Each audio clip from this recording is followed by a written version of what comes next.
right to education, no rest. We want the big and post. We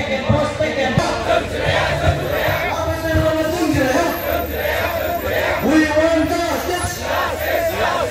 No rest. We want justice. We want right to education. दिनै दुलाराय बर' फरायसा आफादा जों मोनफ्रोमबो जिल्लायाव 3 घन्टाया जोङो मोनसे धरना हाबाफारि लादों। मानोना जोंनि गुबै बे धरनानि थांखिया जाबाय जे आसामाव बर' रावनि जि मोनसे सिनायथि आरो गनायथिखौ लानानै जोंनि मान मर्यादाखौ लानानै जोंहा बेवहाय माखासे आद्रा खामानि दाबि दङ, जाफुङै दाबि दङ आरो लोगोसे बर' बिजोंनि जे माखासे जेंनाफोर दं बेखौ लानानै जों बाहाय ज' जादों आरो भेन्सार स्कुला गासिबो माखासे बिटिआरनि मिडियामखौ लानानै जोङो दिनै बेवहाय बे दाबिफोरखौ लाखिदों। गासै 25सो जोंनाव बेवहाय दाबिखौ जोङो 25टा दाबिखौ जोङो जोंनि मेम'रेन्डामाव दिखांदों। दा बुंनो थाङोब्ला दिनैनि समाव जों बयबो इन्डियानो मिथियो जे बर' रावा भारतनि संबिधानाव गनायथि मोननाय मोनसे राव आरो बिदिनो जों साहित्य एकाडेमि बान्था मोनो, गुबुन गुबुन मर्यादाखौ जों मोनो। दिनै नाथाय आसामाव माखासे आनजाद जेरै हाइकर्टजों बानजायजानाय आसाम जुडिशियेल सार्भिसाव मोनसे पेपार दङ ग्रेड 3 नि मेन्स एग्जामावहाय पेपार 5आव बर' रावा बावहाय गैया। थ' लेंगुवेज पेपार अप्शन गैयिनि थाखाय बर' बिजोंनि बेकग्राउन्डनि ल' ग्रेजुवेट्सफ्रा बावहाय जुडिशियेल सार्भिसेसआव साख्रि मोननो हाया। दा बे मोनसे जोंनि अजद आरो बेजों लोगोसे जोंनि जे टेटआव गोबां एलिजिबल केन्डिडेट्सफ्रा फोरोंगिरि जानो थाखाय आनजाद होयो, बावहाय बर' लेंगुवेज अप्शना जोंना गैयिनि थाखाय बर' बिजोङाव सोलोंथायाव फोरोंगिरि साख्रि मोननो थाखाय बेनि थाखाय बिथांमोना बे आनजादावहाय लेंगुवेज अप्शनावहाय बिथांमोना होनो हाया। दा बिनिखायनो दिनै जोंनि आरो आसामाव बर' रावनि सोमोन्दैहाय दिनै जोंनाव NCERT-आव बावहाय सासे लेक्सारार थानांगौमोन, बेबो गैया आरो बेजों लोगोसे जोंनि आसामा दा स्कुल एजुकेशन बोर्ड जाबाय आरो बेवहाय एकाडेमिक अफिसार थानांगौ, बेबो जोंनिया जाफुङाखै आरो बिब्दिनो दिनैहाय text book publication बोर्डआवबो academic officer बाहाय थानांगौ, बेबो गैया। दा दिनैनि दिनाव बर' रावा जिबादि मोनसे मर्यादायाव जोङो आसामाव गनायथि मोननांगौनि खेथ्रआव दिनै जों बेफोरखौ लानानै बेबादि जोंनि मान सन्मानखौ लानानै जोङो दिनै बेखायनो बे दाबिखौ लानानै फैनो बाध्य जादों। आरो गुबुन माखासे बिजोंनि खोथा लायोबा जोङो बर' बिजोंजों सोमोन्दो थानाय जिहेतु जेराव हाइ स्कुल गैया बावहाय बिथांमोना सावरायनाय समाव बाथ्रा होदोंमोन, खोथा होदोंमोन जे गोदान हाइ स्कुल थिसननायनि मोनसे फारिलाइजोंबो 35 जायगाखौ थिनानै 35 ओनसोलाव 35टा गोदान हाइ स्कुल बर' मिडियामनि मडेल हाइ स्कुल गायसननो जों दाबि दैखांदोंमोन, बेबो दिनैसिमबो जायासै। आरो 101 जि हाइ स्कुलखौ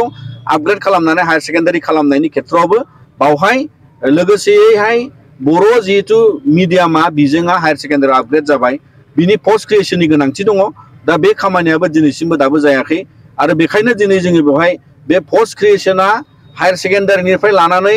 हाइ स्कुल आरो एमइ स्कुल एलपि स्कुलावबो गोनांथि दङ, प्रभिन्सियेलाइज जाखानायावबो। आरो बेजों लोगोसे दिनैनि दिनाव डिब्रुगड़ इउनिभार्सिटि आरो गुवाहाटी इउनिभार्सिटियाव बर' डिपार्टमेन्टआव प्रफेसार, एस'सियेट प्रफेसार, एसिस्टेन्ट प्रफेसारनि जे गोनांथि दंबावो बेखौबो जों बेयाव दाबि लाखिदों। आरो दिनै बड'लेण्ड इउनिभार्सिटिया उदालगुरियाव केम्पास जानो गोनां, बेखौ थाबैनो जाहाथे फैबाय थानाय समाव फैबाय थानाय सेसननिफ्राय बियो जागायनांगौ, बिनि थाखाय जों बे दाबिखौ लाखिदों। आरो बड'लेण्ड इउनिभार्सिटियाव गोबां डिपार्टमेन्ट गोदान नांगौ, बावहाय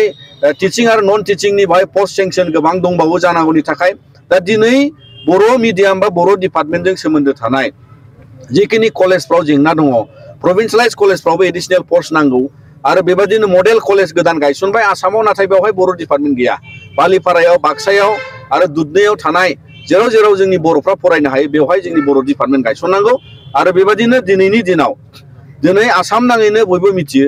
जे बड'लेण्ड गोरोबथा 2020आव जि जालांबाय बिटिआर एकर्ड, बिनि उनाव मोनसे क्लजजोंहाय भेन्सार स्कुलनि जेंना फोजोबनायनि थाखाय राहा लानांगौनि निड बेसिसआव बे मोनसे प्रभिजनखौ 6.3आव मोननाय जादोंमोन। नाथाय दिनैसिम आसाम सरकारनिफ्राय गासै एलपिनिफ्राय पिजिटिम भेन्सार स्कुल आरो कलेजखौ प्रभिन्सियेलाइज खालामजोबनायनि जे राहा बिथांमोना बेखौ दासिमबो लायाखै। आरो बिनि थाखायनो दिनै आसामाव बिटिआर सरकारनि दारै 10टा कलेज डिग्री कलेजखौ लाहोनायनि अनगायै नाथाय गुबुन डिग्री कलेज दंबावो, हायार सेकेन्डारि लेभेलाव, सिनियर सेकेन्डारि, जुनियर कलेज लेभेलाव दंबावो आरो बिदिनो high school, ME school, LP school जोंहा गोबां दङ। दा दिनै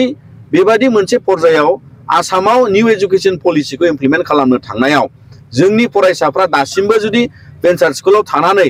आपार आइडि एनरलमेन्टआव जोङो माने बावहाय गनायजानाय जोङो दिनैहाय गोबां जायगायाव मोनाखै आरो बिनि थाखायनो जोंनि फरायसाफ्रा गुन गोनां सोलोंथाइनिफ्राय दिनैहाय नासयजादों बा जों गोजानाव थानांदों फारसेथिंजाय जोंनि बियो गुदि मोनथाय फान्डामेन्टेल राइट जिहेतु बे संबिधानिक मोनसे जोंनि कनस्टिटिउसनाव फान्डामेन्टेल राइट बे आर्टिकल 21A दा दिनै जुदि जोंनियाव बिजाबजोंबो जोङो बावहाय दाबो नासयजायोबा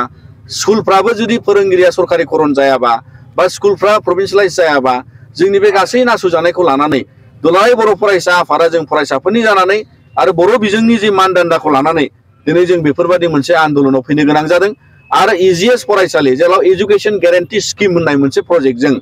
आसामाव गोबां EGS स्कुल दङमोन बर' मिडियामाबो बेबायदिनो बेवहायनो प्रभिन्सियेलाइज जाफाबाय नाथाय बै EGS स्कुलफ्राव दिनै सानैखुरि फोरोंगिरि होनायनि बाथ्रा दङमोन पस्ट क्रिएशनानो बेयाव जायाखै आरो बेखौ लानानै दिनै सनितपुर बिश्वनाथाव 70निबो बारा जोंनियाव बेबायदि फोरोंगिरिनि आंखाल दङ दा बेखौ सुफुंनांगौ आरो बेजों लोगोसे जोंनियावहाय जिबायदि जोंहा दा बिटिआर ओनसोलखौ लानानै आरो आसामाव जोङो दाबि दैखांदोंमोन जे जोंनि बिटिआर हालामजों लोगोसे गोबां डिग्री कलेजफ्राव बर' डिपार्टमेन्ट जोंनाव गैया आरो बेबादिनो बर' डिपार्टमेन्टआव नांदेरनाय फोरोंगिरि थिसननांगौ आरो बेवहाय जोंनि गेजेरावहाय दिनै आसामाव मोनसे कलेज लेभेलनि रिक्रुटमेन्ट प्रसेसआव सेन्ट्रेलाइज खालामनो थांगासिनो जोङो दुलाराय बर' फरायसा आफादनिफ्राय बिटिआरआ 6 शिड्युल काउन्सिल हिसाबै बेखौ बै रिक्रुटमेन्ट जि मोनसे कलेज टिचार रिक्रुटमेन्ट बोर्ड दङ बिनिफ्राय आवथायाव दोननांगौ बेयाव जोंखौ फोनांजाबनो नाङा मानोना एजुकेशना बिटिआरआव ट्रान्सफार साबजेक्ट आरो बेखौ सरकारखौनो खुंनो होनायनि थाखाय बे राहाखौ दोननांगौ आरो बड'लेण्डआव बेबायदि एखुथायै जाहाथे रिक्रुटमेन्ट जानो हायो जिहेतु जोंनाव साइन्स कलेजनि गोनांथि दङ बेखौ लानानै जोङो मोनफ्रोमबो जिल्लायाव मोनफा मोनफा मडेल साइन्स कलेज गायसननो थाखाय जों खावलायदोंमोन बेजों लोगोसे जि जिल्लायाव ल' कलेज गैया बावहाय गोदानै ल' कलेज गायसननायनि थाखायबो जोङो दाबि दैखांदोंमोन दिनैसिमबो बे जाफुङासै आरो बेबायदिनो बिबि इन्जिनियारिं कलेजाव जोंहा गोदान डिपार्टमेन्ट नांदेरगौ मानोना वर्ल्ड क्लास इन्जिनियारिं कलेज जानो थाखाय दिनै जोंना बिबि इन्जिनियारिं कलेजा बाय फेकाल्टिजों लोगोसे डिपार्टमेन्ट गोनांथि दङ आरो बिनि थाखाय पिजि लेभेलावबो जोंहा दिनै बिएड कलेजा क'क्राझाराव सरकारि बिएड कलेज दङ बावहाय एमएड इन्ट्रडाक्सन जाबाय नाथाय बेखौ सरकारि खालामनाय जायाखै आरो बिनि थाखायनो जों आसाम सरकारखौ बेखौबो जाहाथे सरकारिकरन खालामफायो बिनि थाखाय जोङो नारसिनदों आरो दिनै गासै जोंनि बड'लेण्ड इउनिभारसिटिनि जे केम्पासनिफ्राय लानानै लोगोसे उदालगुरियाव बे थिसनजानायनिफ्राय लानानै बड'लेण्ड इउनिभारसिटि हिसाबैनो गोदान डिपार्टमेन्टजों गोदान फेकाल्टि टिचिं नन टिचिं बावहाय दिनै सेंसन मोननांगौनि थाखाय आसाम सरकारा बेखौ जाहाथे होफुङो बिनि थाखाय जों बे दाबिखौ लाखिदों आरो दिनैनि बड'लेण्ड सोलिनाय जि इडुकेसन डिपार्टमेन्ट बे डिपार्टमेन्टआव एजुकेशन डिपार्टमेन्टनिनो अफिसाव दिनै डाइरेक्टरेट अफिसाव जोंहा गोबां बाहाय भेकेन्ट पस्ट दङ बा पस्ट क्रिएट खालामनांगौ दङ बेखौ लानानै जोङो जाहाथे बिथांमोना गेबेङै खामानि मावनो हायो बिनि थाखाय जों बे दाबिखौ लाखिदों आरो आसाम नाङैनो जोंना भेन्सार स्कुलफ्रा दिनै मिड डे मिल गोबां माने बावहाय गुबुन गुबुन बिजाबनि राइट्स बायदिसिना दिनै गुनउत्सबनिफ्राय बन्चित जागासिनो दङ मानोना बे जुदि जोंनि फरायसाफ्रा बेबायदि बन्चित जायोबा बियो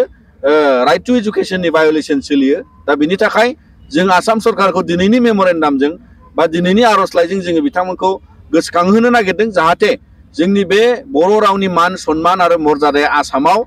माने गुबुन रावनि बादि समान समानै मान मोननांगौ आरो बेजों लोगोसे जाहाथे जोंनि रोंगौथि थानाय बर' बिजोंनि बेकग्राउन्डनि फोरोंगिरिनिफ्राय लानानै गुबुन गुबुन जुडिशियेल सार्भिससिम बा गुबुन गुबुन सार्भिसाव जाहाथे जोङो बन्चित जाया आरो बिनिफ्राय बर' बिजोंनि जेसेबां फोरोंगिरिनि भेकेन्सि दङ बेखौ थिसननांगौ फरायसालिफ्राव भेकेन्सि दङ बेखौ थिसननांगौ आरो 6.3 क्लजखौ थाब इमप्लिमेन्ट खालामनो थाखाय दिनै जों आसाम सरकारखौ बे मेम'रेन्डामनि दारै जों रिमाइन्ड खालामगोन आरो फैबाय थानाय समाव दुलाराय बर' फरायसा आफादा जोङो सावरायनो लिंबा सावरायगोन नाथाय समस्याया समाधान जायाब्ला जोङो दुलाराय बर' फरायसा आफादा बेबायदि आन्दलन खालामनानै बा सोमावसारनानै जोंनि दाबिखौ जोङो जायागौमानि बेबायदि खालामलांनायनिबो जोङो थियारि दा बिनि थाखाय दुलाराय बर' फरायसा आफादा नोंथांमोननि गेजेरजों जों आसाम सरकारखौ फिन खेबसेबाव जाहाथे जोङो बिनि दाबिफोरखौ लाखिनानै बिथांमोना जोंनि बे दाबिफोरखौ जाहाथे सुफुंनानै होयो आरो बिनि थाखाय जोङो दिनै बे आन्दलनखौ मोनफ्रोमबो जिल्लायाव लानाय जाबाय।